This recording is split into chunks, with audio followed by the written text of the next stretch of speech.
Good evening, everyone. I'd like to welcome you to our Comprehensive Plan Amendment public hearing. It is Thursday, October 11th. Want to welcome you to this hearing. This evening, the board will be considering the adoption of a text amendment to the future land use element of the comprehensive plan for unincorporated Hillsborough County and a public hearing on a related amendment to the land development code.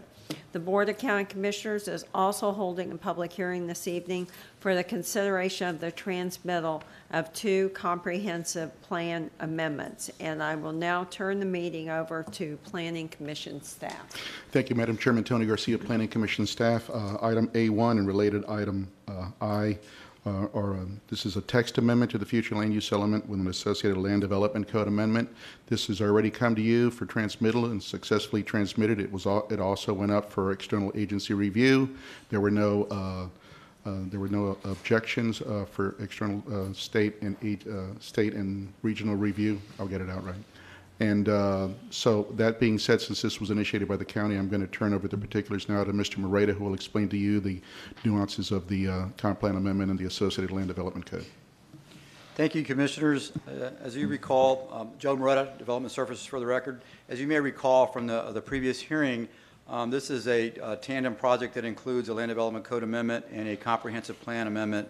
The purpose of it is to promote affordable housing utilizing mobile home park redevelopment, and specifically to leverage non-conforming density in projects that are ripe for redevelopment, which are mobile home parks. This was directed by the BOCC, and as I noted, it does include land development code, text amendments, and comp plan amendments. The comp plan amendment, I don't know if the Planning Commission is going to speak on that item, but it essentially enables the land development code text amendment by allowing the non-conforming density to be redeployed into a redevelopment context. The way we have structured the regulatory framework is to streamline the process to utilize administrative reviews and also to utilize existing affordable housing land development code metrics that are used for development standards. Those development standards, when we apply them, are used primarily for compatibility, and what will be utilized primarily, we anticipate, with respect to the mobile home park redevelopment, will be the RSC 9 standards. Those standards also default in our affordable housing regs to an equivalent, which includes that we include setbacks that are consistent with adjacent parcels. So although it does give relief in a way that allows for a different type of development than just the stringent single family that the RSC 9 allows, it allows for different development types, that are residential, but it requires a compatibility review, and it also includes a 35-foot height maximum.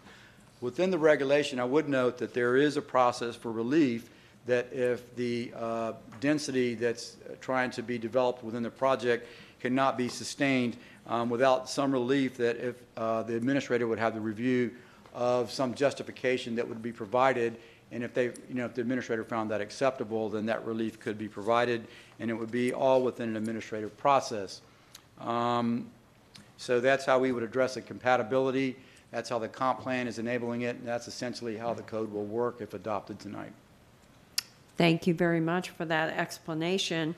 And this is a public hearing, and we'll open that now. Is there anyone here wishing to speak to CPA 18-08? Speak in favor. Anyone to speak in opposition to CPA 18-08? Okay, board discussion and vote. I'll just start off. This is something I brought forward to the board, work with the many residents in South County, Gibsonton, and specifically Ruskin, where they'd like to see some redevelopment of really dilapidated mobile home parks, and they feel like this is a good option going forward. So with that, is there Commissioner White? Thank you. Motion to approve. Do we have a second? I'll second. Okay, thank you very much. We have a motion by Commissioner Kemp, second by Commissioner White. Commissioner White, you're recognized. Thank you, Madam Chair. I'm definitely supportive of the initiative as evidenced by my second to the motion. I just want to ask a question of staff. I already know the answer to the question. I just want to ask it on the record. Would there be any potential to have buildings with a massing such that it wouldn't be appropriate for, let's say a suburban community if that's where, where this may be utilized? Yeah, Commissioner, there is the starting point. Do you need to put your microphone on? Thank you. Sorry, thank you. The starting point for any development is the RSC 9 standard that Joe referenced, and that will establish a 35-foot maximum height. That's the standard which will be applied to the project. If there is a relief sought in the event that the full density can't be utilized with that, we would look at the surrounding area in deciding whether to grant that. We'd look at whether it was compatible. So we wouldn't be favorable towards a project that was going to be significantly out of scale with the surrounding area. Like a 10-story office building Correct. or something? In the event they needed to exceed that 35-foot height, which is the standard height for the RSC 9 district. So it's certainly I really like tiny homes. I kind of did it for this, so we could replace these worn down mobile homes with something a little more nicer for the community and really upgrade the quality of the community. So we do have a motion by Commissioner Kemp, second by Commissioner White. I see no further discussion on the board. Please record your vote.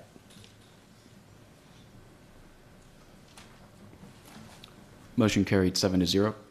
And the related item, the Land Development Code Amendment. the text of that was covered in Mr. Moretta's Okay. presentation. Would be appropriate for Okay. public hearing and vote. So we'll open up the public hearing for the Land Development Code Amendment 18-0940. Is there anyone here to speak in favor of that item? Is there anyone here to speak in opposition? Okay, seeing none, I see no questions. Do we have board action? Motion by Commissioner Miller, seconded by Commissioner Christ, to approve Land Development Code Amendment 18-0940. Please record your vote. Motion carried 7-0. And then we need to adopt the ordinance. Is that correct? Yes, please proceed to Right.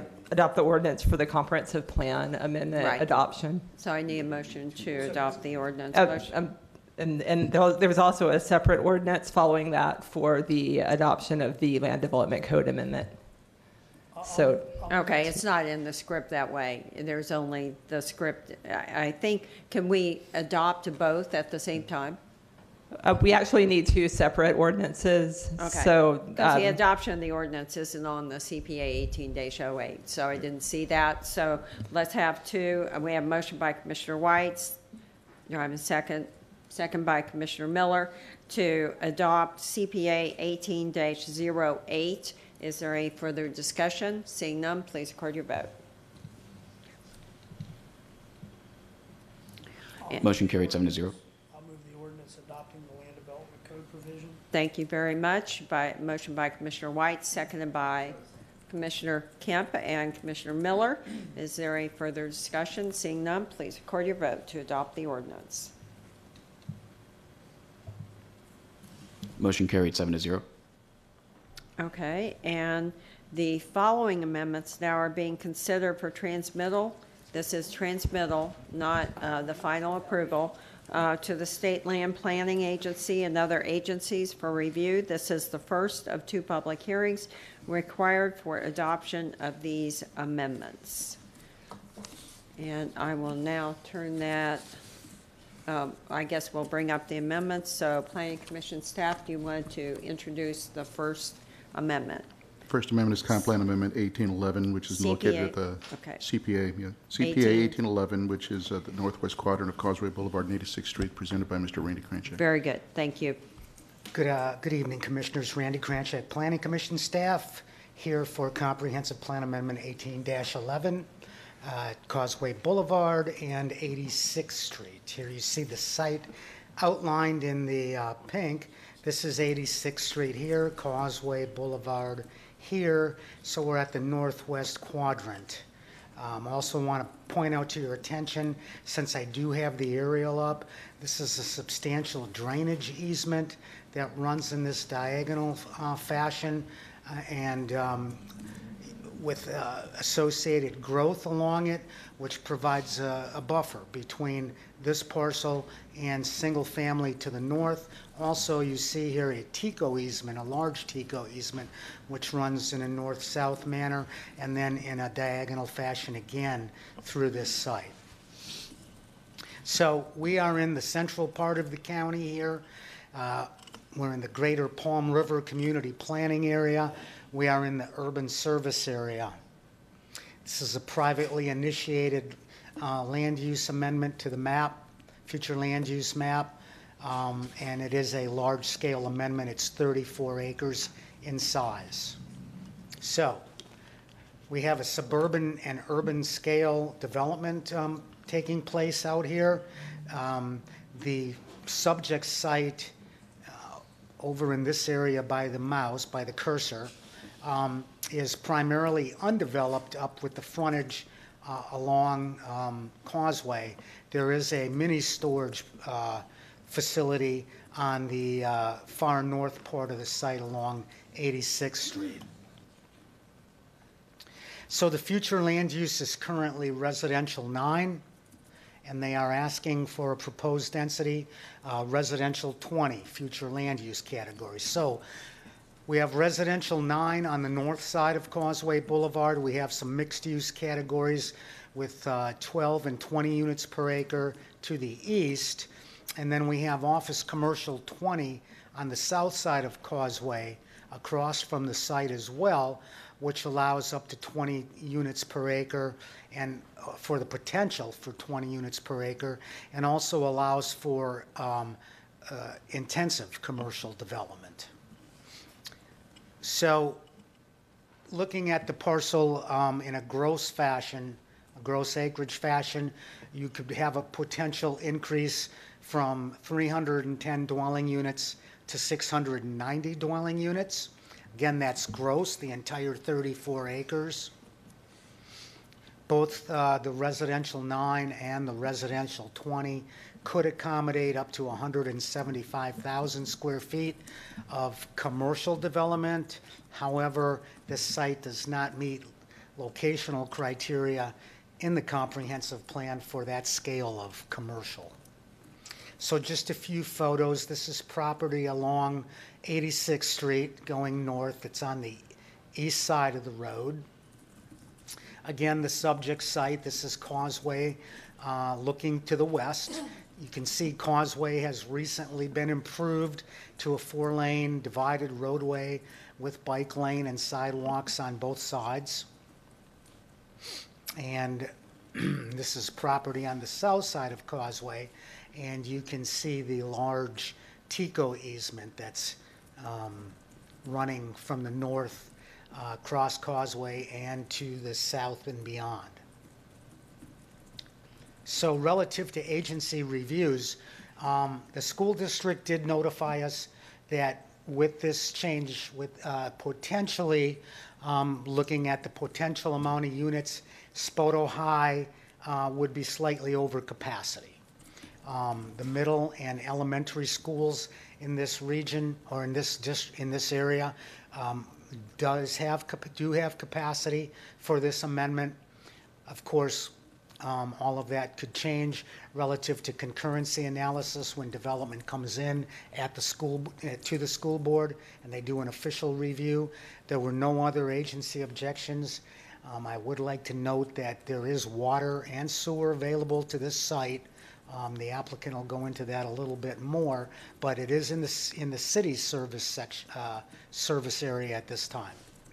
So from a consistency finding, Objective 1 in the future land use element under the urban service area calls for proactively directing and trying to direct 80% of new growth into the urban service area. And some policies call for promoting higher densities along major roadways. The livable communities element for the Greater Palm River Community Plan encourages new infill and redevelopment and also supports housing choice and affordability. And with that, on Monday, the Planning Commission unanimously found this requested amendment 18-11, consistent with the goals, objectives, and policies of the future of Hillsborough Comprehensive Plan, and forwards it to the board for your consideration. I'll be happy to answer any questions if I can. Commissioner Miller, would you like to talk now? Is the applicant going to speak? Yeah, well, I'm going to call them up right now. Okay, very good. Thank you very much for your presentation. It was very thorough.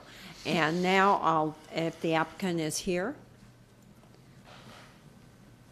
and you will be allowed 3 minutes. Is that me? Oh, there we are. Cool.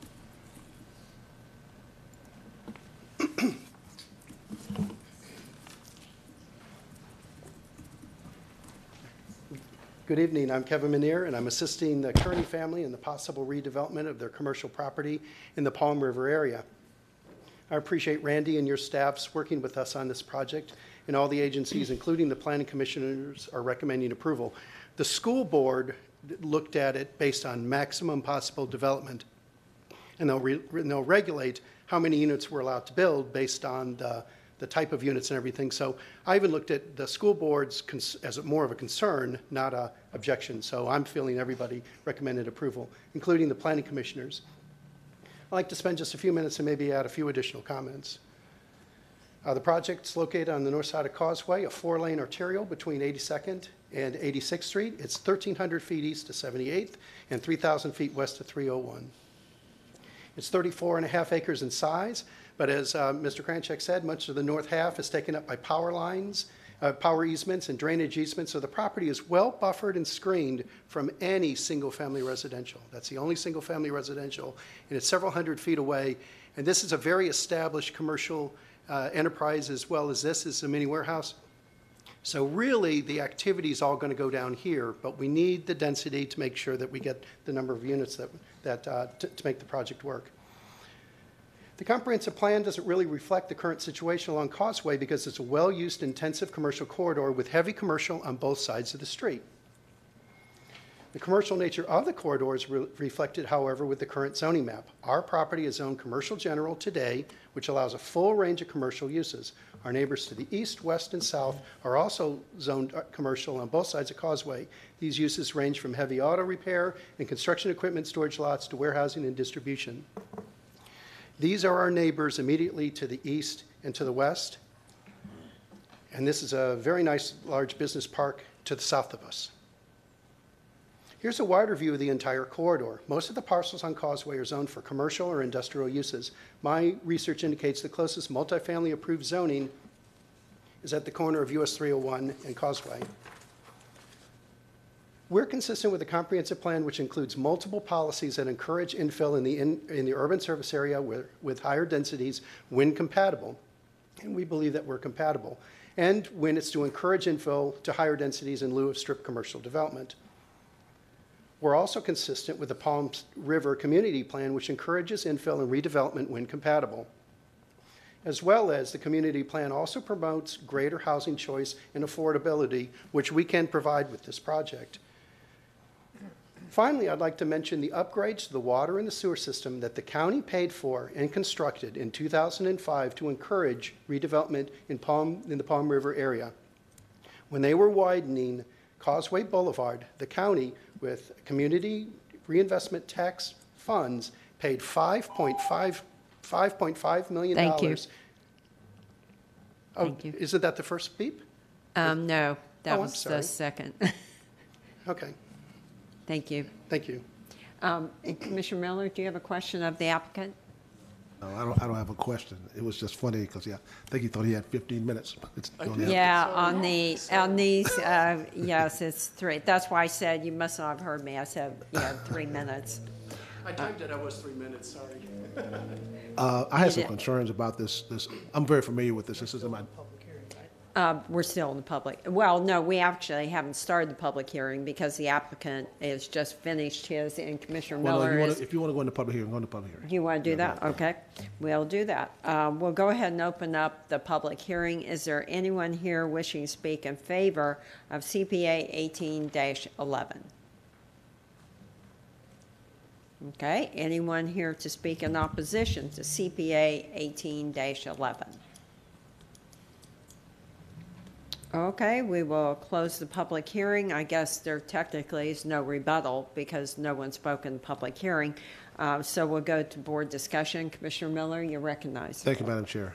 I'm very familiar with this area that's in my district, and if you've ever been out there on the causeway, probably between 41 and 301, there's a lot of heavy industrial, and there's some areas out there that needs a lot of work done on them. And this is in the urban service area. My concern I had with it originally was similar to the Progress Village area when development went around Progress Village years ago. The runoff, the drainage runoff went into Progress Village and flooded area. That area that was taken care of. I had Mr. Bing and the applicant in my office today, and they reassured me it didn't show the back of it. Delaney Creek is to the kind of like northwest of where they are. That will be a drainage area, and they reassured me that they have an expert that's going to make sure that all drainage will run off and not affect the neighbors to the north of that. So if there's no further discussion, I move approval. Okay, we have a motion to approve by Commissioner Miller, seconded by Commissioner Higginbotham. On Hagan? Okay, I'm sorry. That was pretty good. To approve CPA 18-11. Is there any further discussion? Seeing none, please record your vote. Motion carried 7-0. Thank you. I'll be quicker next time.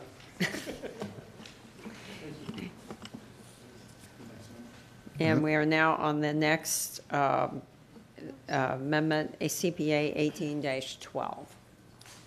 This is a future land use map change at Kings Avenue north of Lumsden Road. I'll also add before Ms. Kelly starts that these are both going to be transmittal, so you're voting for transmittal to this for state and regional review. And also I would request that the hearing date, the adoption hearing date, be December 13th for both of these in the evening. Just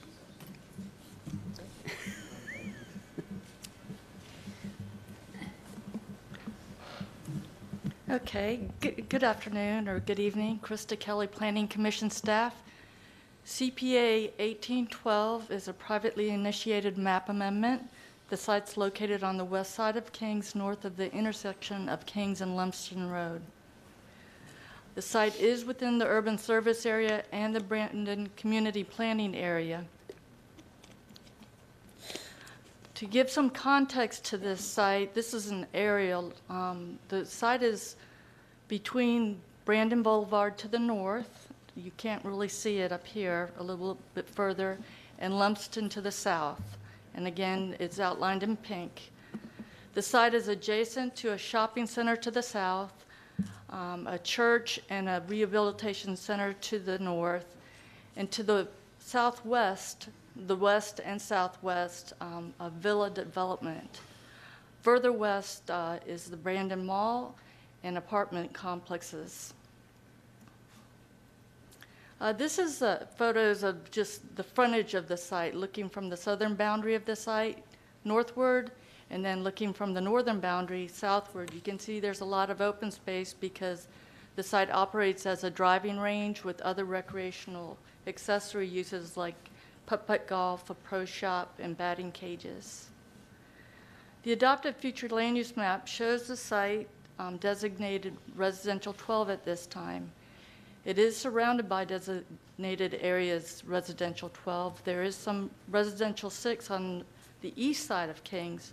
Kings seems to provide a physical boundary in which the less intense uses are on the east side of Kings, and as you go westward, it becomes more intense. The Lumsden Kings Avenue intersection has a concentration of very intense commercial uses. The applicant's requesting a change to residential 20. As you can see, it's the dark brown color. While it looks like an island on its own, it's not really reflecting the development pattern on the ground. Again, there's a shopping center to the south of the site, and then on the south side of Lumsden, another shopping center. There's a gas station and an office park to the north, or the south east and to the east. The impacts of this change on the 16.6 acre site would be the addition of 133 dwelling units, which would total 333 dwelling units.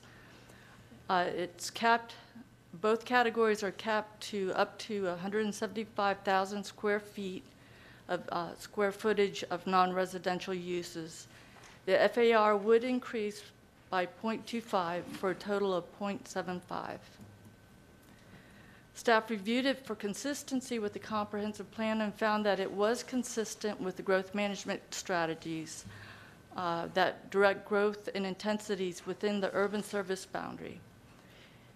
It reflects, it's supported by compatibility policies as the areas around it are intense and get more intense as you go westward. It is also consistent with the Brandon Community Plan's urban general district, which surrounds it. This district is intended for multifamily uses and more intense uses. It was distributed for agency review and no objections were received. Transportation noted that it would add additional 1,006 trips. However, it does not exceed the adopted level service of D. Transit is available in the area via Flex Brandon and the 25LX. The Planning Commission heard this plan amendment on Monday and recommends that CPA 1812 be found consistent with the comprehensive plan and forwards that recommendation to this board. And that concludes my presentation. I'm happy to answer any questions you have. Okay, I don't see any questions at this time. Thank you very much for your presentation. We will now hear from the applicant, and you have 3 minutes. Thank you. Hopefully I'll take even less than 3. Clayton Bricklemeyer Law Group. We want to thank Planning Commission staff. I'll say at the outset, we concur with their report. We think we're consistent. I think this is a really, it's exciting to have a greenfield development this close to I-75. This is true infill development, which I think it's rare. You're not going to see a lot of it, especially in an area this intense.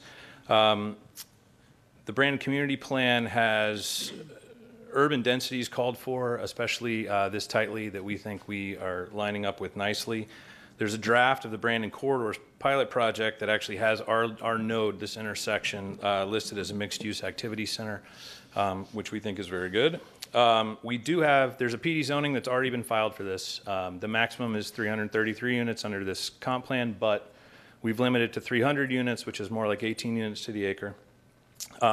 We have had some, I'm sure you see in the report, we've had some discussions with neighbors. We've met with them now 3 times, including our civil walked the site with some of the neighbors to deal with the drainage concerns. That's all, to me, a zoning type stuff, and we think we're going to be as compatible as we possibly can be by the time we get to the zoning. I did want to point out that this developer is a long-term holder. This is not a flip deal or anything like that. This company that is developing this site is going to be there a while, hence the interest in meeting with the neighbors and trying to make sure that we are making everybody, that we're being as good a neighbor as we possibly can be. I do have a support email that's printed out from a screenshot that somebody tried to use. Hopefully Commissioner Merman was able to get this in the record. I got a copy of what they tried to send through some sort of portal that I've never seen before that I'm going to throw on the record. But the retail developer to the south, who's ultimately Larry Hurd, it's owned in an LLC, is supportive, as you might imagine, because people will be able to walk to his retail, which is, I think, exactly the idea, shortening trip length and doing that sort of infill stuff. The staff has found us consistent. The Planning Commission has found us consistent. We have a team here, transportation engineer, civil, and developer, if you all have any questions, and we would ask that you transmit. Thanks. Okay, thank you very much.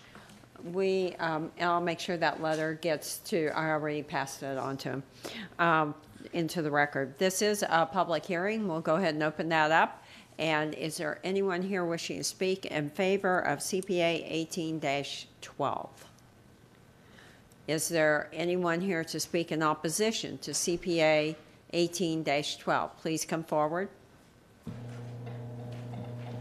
and each of you will have 3 minutes per speaker.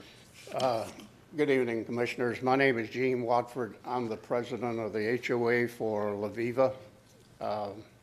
We're a 33-unit residential complex. 4 people in there over 90, 7 over 80 plus. It's a nice area that we are very proud of, sort of a jewel of Brandon. The drainage will be a problem.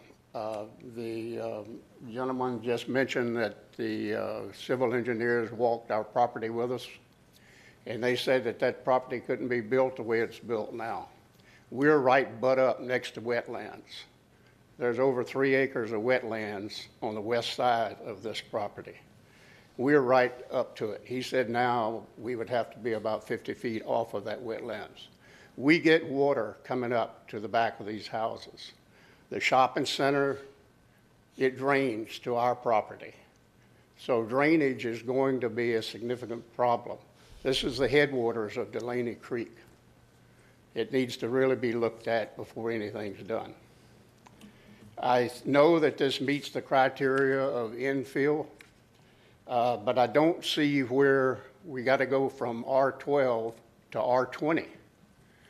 Now, I understand that someone wanted to build townhouses there at one time, but the owner of the property was asking too much money for it to become economically feasible. I don't believe the county is in the business of making property more economically feasible.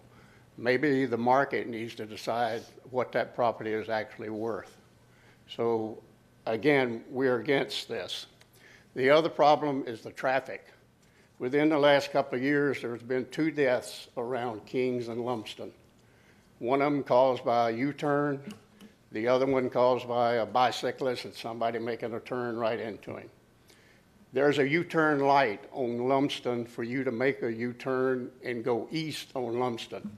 You can't make that U-turn during the rush hours because the traffic backs up on Lumsden off of Brandon Parkway. You can't get in there. It just backs up. The emergency vehicles to Brandon Hospital and from the 2 rehabilitation sites, Hawthorne, which is on Lumsden, and I think it's Bridgestone that's on Kings. They're constantly going back and forth. Even in our complex with the demographics of the people that are in there, you can ask the EMTs, they're in and out of our complex quite frequently. So it's going to create a real significant problem unless something is done. When people come out of that complex, Thank you. Okay. 3 minutes is up. Thank you for coming. Next speaker. Hi, Welcome. my name is Ann Kramer. I also live at La Viva. I'm not one of the older ones, though. But in general, we're fine. We know this development is going to happen, and at an R12, it makes a lot of sense. But at R20, it doesn't make a lot of sense because in order to put that much onto that property, these are going to have to be 4-story buildings, and there isn't a single 4-story building anywhere around us. So it's from a compatibility standpoint and a look and a neighborhood feel, we're suddenly going from single-story houses, 2-story buildings to suddenly one 4-story building that's going to stick out like a sore thumb. And as you do that, the traffic problem is going to be quite horrendous. If you've ever been on Kings during rush hour, it backs up and backs up and backs up. And so this is just going to add more to that and make it much more difficult for people to live in that general area. So we would oppose the change from R12 to R20 and hope that the commission would support that. Thank you. Thank you very much. Thanks for coming down. With the applicant, you have 3 minutes rebuttal if you'd like to take that time. Take a second. Good evening, Clayton Bricklemeyer again. I see Steve come up behind me. I wanted to just point out on the traffic front, I think that the Planning Commission staff report talks about we're still at a level of service D. I also, and I've been taking this tack with all of applicants because traffic's tough everywhere. we are in the same boat. We would stand shoulder to shoulder with these folks to try to make sure that the CIP is amended to make this work as best as we possibly can. We're joining the neighborhood, so we're on board for improving things. But I think that in general, I want to go to something Melissa Zornita said at our planning commission meeting. Your plan has 700,000 people coming to the county that need to go somewhere, and this is an opportunity to avoid sprawling them out in East and South counties, an opportunity to really take some density where you can get it and approve it.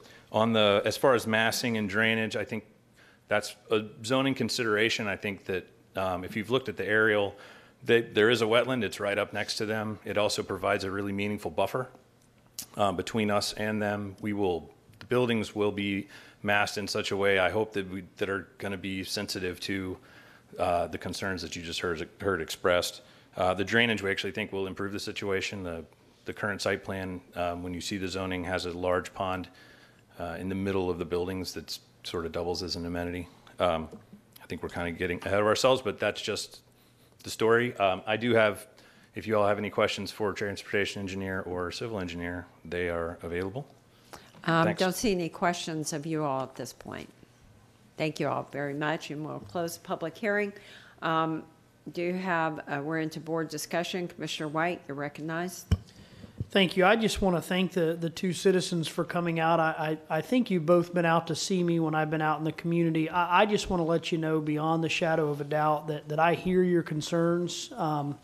What we have before us here this evening is the applicant has a comprehensive plan amendment on the table and then a rezoning application on their side-by-side. Now, this comprehensive plan amendment phase requires two steps. Tonight, there will be a vote on whether or not to transmit this to Tallahassee to see if they have any comments on state of Florida interests being impacted. That'll come back if that passes, and then subsequently there will be a vote on whether or not to enact the comprehensive plan amendment. Some of the things that you're talking about, can certainly be addressed as part of a rezoning process if we get to that point. So I just want to let you know that I hear your concerns. I'd like to continue to talk to you at least on the comp plan amendment piece of it, because that's a legislative piece, and I can talk to you freely about that. I just can't get into the rezoning. I would strongly urge you to continue talking with the applicant as well to see if things, can be ironed out as we move forward. But tonight, I think it's certainly worth a transmittal to the state just to have them take a look at it. So I'll make a motion to transmit. Okay, thank you very much. We have a motion by Commissioner White, seconded by Commissioner Hagan to transmit. Commissioner Kemp, you're recognized. Thank you. And I also want to thank the residents for coming down and addressing us with their concerns. As most everyone knows, I'm a huge promoter of looking at infill opportunities and looking at places where we can build and do better. I think it's really important for us in the future. I pretty much don't go by any of those statements like 700,000 people are coming in and we have to think of a place to put them. I think we have to think about how we develop and build and what vision and what we do that's best for our quality of life here in the county. And, if we don't have the places, I don't think that they'll be coming unless they want to live in 10 cities, or maybe they'll be locating in Pasco or Polk, and that's all right with me also.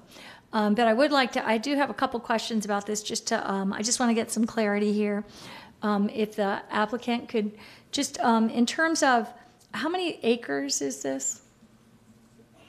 A little bit over 16 and a half. 16 and a half. Mm-hmm. So in terms of the number of units there, what are the number of units under the 12 units, and what are the number of units under the 20? I think it's 199 under the 12, 333 under the 20. That's quite a bit of stepped up increase there. My second question is, do you have the trips calculated? That I defer under both of the scenarios, the 12 and the 20? Yes, we do. I'm going from my, under the 12, and I'm looking at peak hour would be 86 trips for the 20 and for the, excuse me, for the 12. And then for the 20, it would be 141. Mm-hmm. I'm That sorry, again. Could you identify yourself for the record, please? Oh, I'm sorry. Steve Henry, Links and Associates, 5023 West Laurel. Thank you. That again would be, and again, we're talking about peak times, and we're talking about a place that has a level of service D, and as expressed, some serious concerns about the traffic. There's very serious concerns. I don't have any more questions. I just wanted that. Thank you. And I think that the kinds of tensions that this creates, and the fact that, I think we need to be looking ahead of time about how we deal with what we have there before we look at rezoning it for, and I'm happy to get the infill, and I'm happy to get the already permitted 199 units. I do have one more question, about the applicant, if I could. In terms of, in order to do the 333 units, will it have to be 4 stories? That is my understanding, yes. How about the 199? I have no idea. Mm-hmm. Okay, thanks. So I do have concerns about even in this time of the process, because what I think happens is the comprehensive plan is really sets the stage. And what can be done after that is, I think puts us in a much worse position in terms of working out something. I would really like to see some kind of compromise on less density still here, something more between the 199 and the 333, because it seems as if it's going in an area, and again, I think that is a beautiful area to have this kind of redevelopment in, and I'd really like to be able to support it. I just think it doesn't look like right now we're doing our due diligence as a commission to not provide and not be more cognizant of the infrastructure in place there to do what needs to be done and develop it appropriately. It sounds like we are already not on top of that at all. So I'm not comfortable with this level of density that's been suggested. So I'm not going to be supporting this now, but I would urge, again, I'm very happy to be looking at greater infill. So I guess I would urge this, when this comes back, because I can imagine how the vote's going, but I would urge that there is a reconsideration and some thought given to maybe some less intense density. Thank you. Commissioner White, you recognize? Very briefly, Madam Chairman, I would like to ask of staff, this is in the context of the comp plan amendment, not in the context of the rezoning, because we are being asked in the comp plan to go from Res 12 to Res 20. So when and if we take this second vote, I'd like to ask that staff bring some information to the board on what may be in the hopper for the intersection of Lumsden and Kings. And then I'd like to say to Mr. Bricklemeyer, I am not able to communicate with these citizens on the rezoning piece because of it being a quasi-judicial process, but you certainly can, and I would urge you to keep an open and constant dialogue with these citizens to see if it's even possible to iron out any differences that may exist there. Thank you. And final comment, my husband and I were the very first owners of a unit in La Viva. Yeah, I think we still own it and probably rent it out, but I just wanted to let you all know, and I am sensitive to your concerns. So thank you all. We do have a motion by Commissioner White that was seconded by Commissioner Hagan for CPA 18-12. Is there any further discussion? Seeing none, please record your vote. Motion carried 6-1. Commissioner Kemp voted no. And now I need a motion to transmit. Motion by Commissioner Miller, second by Commissioner Hagan. Please record your vote.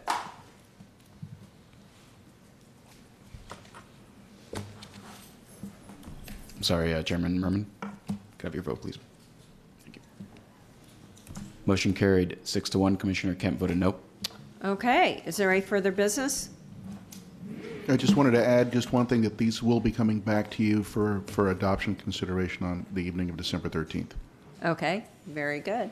Thank you. Thank you. And I have we a question. I have a question, though. Yes. Commissioner Higginbotham, can you come back and vote on December 13th, please, sir?